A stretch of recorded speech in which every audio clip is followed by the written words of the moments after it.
On Twitter, SpiritKeeper engaged me on the subject of charity. I was referring specifically to a couple tweets I made about how to just give something to somebody who hasn't earned it is the quickest way to ruin their character, to long-term ruin their character. And I stand by that tweet. And there was a couple of things like that. I was just basically, articulating my conservative values, fiscal front.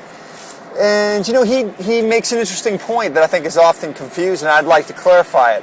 Essentially, Spirit, I think it comes down to this. People will refer to Christ's teaching, you referenced Matthew, Christ's teaching about charity and about giving to your neighbor and brother, and I wholeheartedly agree that that is exactly what Christ taught, and that is exactly what the Christian life should entail. And I like to think, and I do think, that my wife and I implement that in our own life, our own time, our own money. I see that as paramount to the Christian walk. But I think where you and I part ways, though, Spirit, is that you somehow think that this faceless, bureaucratic government subcontracting out charity is what Christ taught. And certainly I've scanned the Gospels to find support for that notion and come up less than satisfied, largely because it's not there. Christ's teaching was to the micro, it was to the individual person, and there's a good reason for that, because charity is multidimensional, it's multifaceted. It's not just the giver and the receiver. That's not all that charity is, and that certainly is not what Christianity teaches. The irony is that there's a human level to taking care of your neighbor. And through that, my religion teaches that you, the giver, just as much as the receiver, receive in that charity. For example, there's accountability, there's mentorship, there's the really knowing the needs of your brother and sister and meeting them both in time, mind, body, soul, spirit. It's multifaceted, and what I think happens is if you subcontract that out, if you farm that out to a government, you become more and more callous. You just think, hey, you see a brother in need, hey, the government's going to do that. That's what my taxes go towards. And that's not how it was set up. Certainly in my country, it's completely unconstitutional to be siphoning money off of somebody's paycheck because you think you're better equipped to know what to do with that money. That's just immoral. And it also breaks down, it makes worse citizens, which is what I was trying to articulate with that tweet. I definitely agree with you that as Christians, charity should be consuming our mind.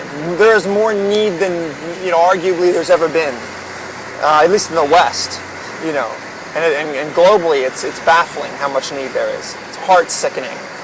But that should come from the individual. A bureaucratic state in a mob-like, mafia-style, wealth theft is not what Christ teaches. It's simply not. The men and women of Christ should be his arms and his legs and meeting the needs.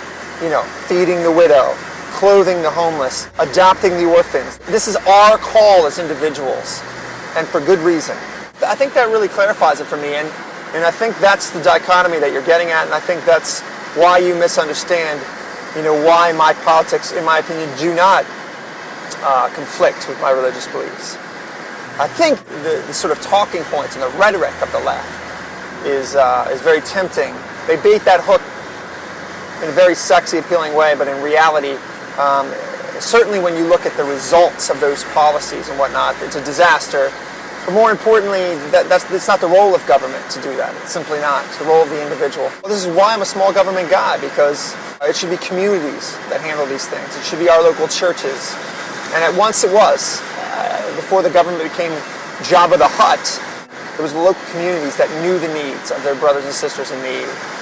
And I think it's safe to say that this system of huge, Titanic-like government has failed on every level. I think it's very safe to say that. Financially it's failed, socially it's failed. Failure in every facet, in every compartment of society. Thanks again for the really intriguing question, Spirit. I'm a big fan, man. You're a thoughtful guy. Take it easy.